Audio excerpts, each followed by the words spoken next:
اس time میرے پاس ایک camera ہوا کرتا تھا جس میں پکچر کلک کرتے ہی کارڈ میں پکچر باہر آ جاتی تھی. میں نے جب وہ پکچر لی تو اسے دیکھنے کے بعد میری حیرانگی کی حد نہیں تھی. جب میں بائی کر رہا تھا ٹرک میں بیٹھے میں نے ان کی یہ پکچر لی تھی اور چلتے چلتے میں نے وہ پکچر دیکھی. اس فیملی کے پیچھے وہی تینوں تھے, وہی پراسرار فیملی جو مجھے اس ہائی وے پہ نظر آئی تھی.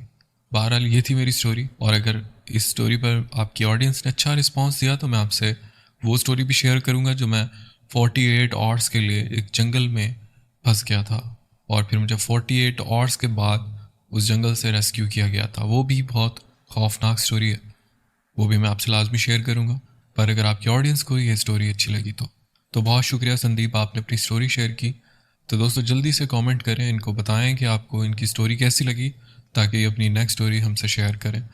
تو دوستو امید کرتا ہوں آج کی سٹوری آپ کو پسند آئی ہوگی. اگر سٹوری اچھی لگی ہو تو ویڈیو کو لائک کرنا نہ بھولے گا, اور اگر آپ میرے چینل پر نئے ہیں تو وہ لائک کا بٹن نظر آیا آپ کو, آیا نا, تو جلدی سے لائک کر دیں یار, سبسکرائب بھی کر دیں. اپنا بہت خیال رکھیے گا, دعاؤں میں یاد رکھیے گا. مجھے اجازت, ملتے ہیں کسی اور انٹرسٹنگ سٹوری میں. اللہ حافظ.